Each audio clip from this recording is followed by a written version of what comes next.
भारत की इस ऐतिहासिक जीत में महत्वपूर्ण योगदान रहा केदार जाधव का। उनकी बहन चारुशिला पाटिल इस वक्त हमारे साथ सीधे जुड़ गई हैं। चारू, बहुत सारे ऐसे लोग थे इस पारी में केदार की जो अपनी कुर्सी पर ही जमे रहे, कुर्सी से उठे भी नहीं। क्या आप भी उनमें से एक थी?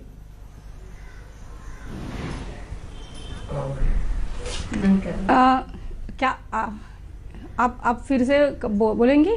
मैं आपसे ये जानना चाहती हूँ कि जब केदार इस तरह की तूफानी पारी खेल रहे थे तब बहुत सारे लोग अपनी कुर्सियों पर ही जमे रहे, टोना टोटका तक कर रहे थे कि ऐसा ना हो कुर्सी से उठे तो शायद केदार आउट हो जाएं। उनमें से क्या आप भी एक थी?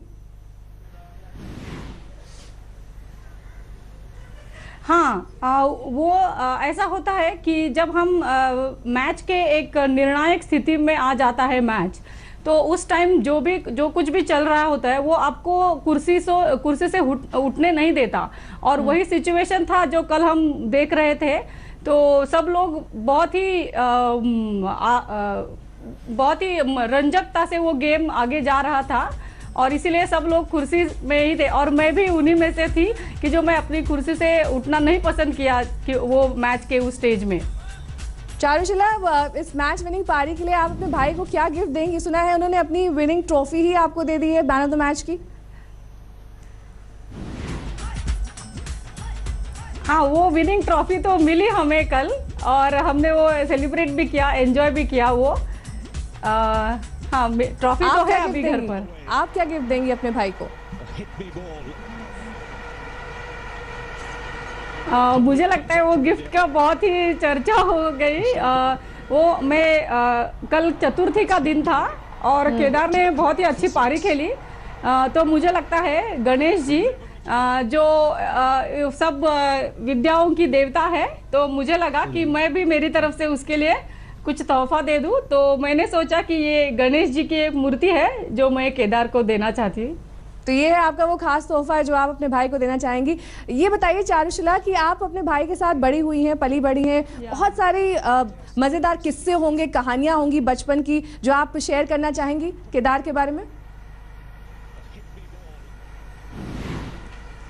हाँ, एक किस्सा मैं ऐसा बताना चाहूँगी कि हमारे घर के बाजू में एक आंवले का पेड़ था और वो आंवले के पेड़ में से आंवले निकाल के लाए थे हम लोग। और केदार को वो उसने वो जो दीवार रहती है घर की, उसके ऊपर वो आंवले फेंके हम लोग गुस्सा हो जा रहे थे और उसको वो एंजॉय कर रहा था अपनी बॉलिंग तरफ ऐसा। और मैंने देखा कि वो पूरा दीवार है उस पे ऊपर वो स्पॉट आ गए हैं।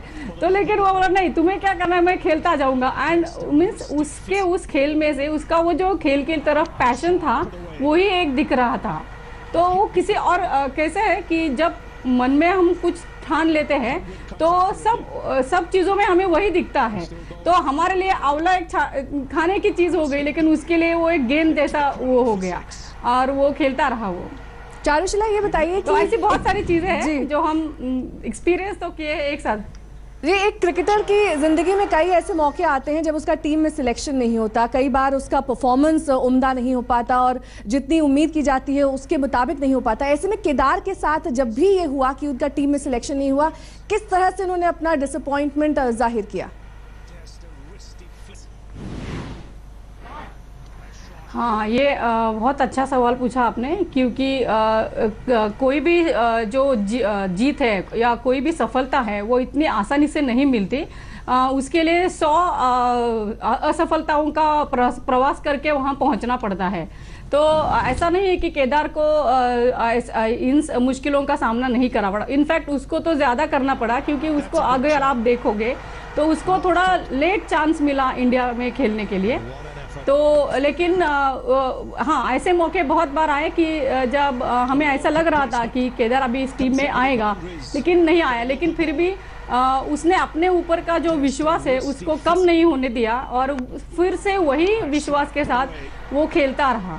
तो शायद उसकी अपनी जो लगन, अपना जो डेडिकेशन है उसकी स्पोर्ट की तरफ, वो उसने बिना डिसअपॉइंटमेंट के वो चालू रखा। और मुझे लगता है कि वही एक सच्चा खिलाड़ी है, क्योंकि एक खिलाड़ी के सिवाय मुझे लगता है यश और अपयश का मीनिंग दूसरा कोई ज़्यादा नहीं जान सकता। चारुशिला बने रही हमारे साथ, आपके साथ ये बातचीत जारी रखेंगे। फिलहाल रुकेंगे छोटे से ब्रेक के लिए।